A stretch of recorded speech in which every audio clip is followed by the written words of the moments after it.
নির্বাচনে অনিয়মের বিষয়ে বিদেশি কূটনীতিকরাও একমত, বললেন ড. কামাল হোসেন।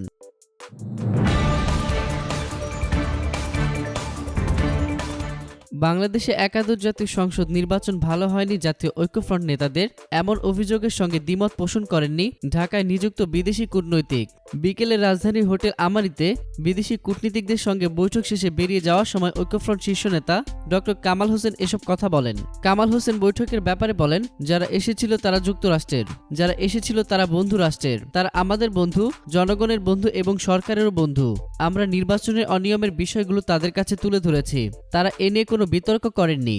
আমরা যা দেখেছি তারাও তাই দেখেছেন। তারা আমাদের কথা শুনেছেন এবং বলেছেন গণতন্ত্রের চর্চা অব্যাহত থাক, তারাও সেটা চান। তিনি বলেন, যা হবার হয়ে গেছে, এখন একটা সুষ্ঠু নির্বাচনের ব্যবস্থা করা হোক, সরকারকে চাপ দিয়ে নয়, যুক্তি দিয়ে বোঝাক তারা। ড. কামাল আরও বলেন, বাংলাদেশের 50 বছর উদযাপন করব সবাই মিলে, কিন্তু দুঃখের বিষয় নির্বাচনে তা কিভাবে ধ্বংস হয়ে গেল। আমাদের আকাঙ্ক্ষিত নির্বাচন হয়নি, তাই আমরা পূর্ণ নির্বাচনের দাবি করছি। বৈঠকে উপস্থিত ছিলেন মার্কিন যুক্তরাষ্ট্রের রাষ্ট্রদূত রবার্ট মিলার, ইউরোপীয় ইউনিয়নের রাষ্ট্রদূত, যুক্তরাজ্যের হাই কমিশনার, ফ্রান্সের রাষ্ট্রদূত, নরওয়ের রাষ্ট্রদূত, সুইডেনের রাষ্ট্রদূত, স্পেনের রাষ্ট্রদূত, ডেনমার্কের রাষ্ট্রদূত, সুইজারল্যান্ডের রাষ্ট্রদূত, পাকিস্তানের ভারপ্রাপ্ত হাই কমিশনার, কানাডা, জার্মানি, তুরস্ক ও মরক্কোর উপরাষ্ট্রদূত, রাশিয়া, জাপান ও অস্ট্রেলিয়ার পলিটিক্যাল ডেস্কের ফার্স্ট সেক্রেটারি এবং জাতিসংঘের প্রতিনিধি। এছাড়া জাতীয় ঐক্যফ্রন্টের নেতাদের মধ্যে উপস্থিত ছিলেন ড.